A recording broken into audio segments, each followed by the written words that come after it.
தலைமுடி பிரச்சனைங்கிறது நம்ம எல்லாருக்கும் சவாலாக இருக்கிறது இல்லைங்களா? அதுவும் கோவிட் வந்த பிறகு, ஒர்க் ஃப்ரம் ஹோம் வந்த பிறகு, ஊட்டச்சத்து இருக்கக்கூடிய உணவின் மேல் இருக்கக்கூடிய கவனம் குறைந்த பிறகு, சூரிய ஒளி நம் உடம்பில் படக்கூடிய வாய்ப்புகள் குறைந்த பிறகு, ஆண்கள், பெண்கள் மட்டும் இல்லங்க, பிறக்கக்கூடிய குழந்தைகள் கூட இன்றைக்கு தலையில் முடி இல்லாமல் பிறக்கிறத தான் பார்க்குறோம். சொட்டை தலையில முடி முளைக்கணும்னா என்ன செய்யணும்? வெரி சிம்பிள்ங்க. தலை பொதிச்சல். அது என்ன தலை பொதிச்சல்? நெல்லிக்காய். நல்ல ஒரு பெரிய நெல்லிக்காயை வந்து 1 கிலோ வாங்கிக்கோங்க. ஒரு 1/4 கிலோ நெல்லிக்காவை ராத்திரியெல்லாம் தண்ணியில் ஊற வச்சுருங்க.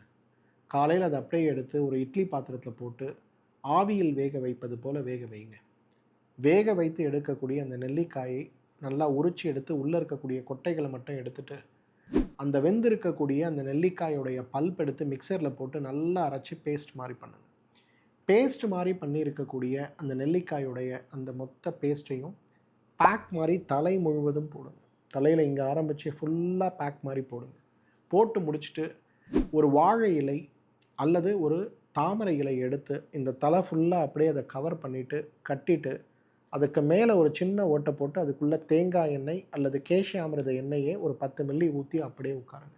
45 நிமிஷம் இதை உட்காரணும்.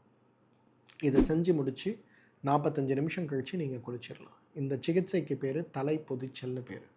இந்த தலை பொதிச்சல் சிகிச்சையை கரெக்டாக நீங்கள் 45 டேஸ் அல்லது ஒரு மண்டலம் 48 நாள் பண்ணிங்கன்னா சொட்டைன்னு சொல்லுவோம் இல்லையா, அந்த சொட்டை தலையிலும் முடி முளைப்பதை பார்க்கலாம். நிறைய பேர் சொல்லுவாங்க, சார் தலையில் பேக் போட்டால் சளி பிடிச்சிரும், ஆஸ்மா வந்துடும். இல்லைங்க, ஆஸ்துமாவுக்கே இந்த தலை பொதிச்சல் தான் சிறந்த சிகிச்சை.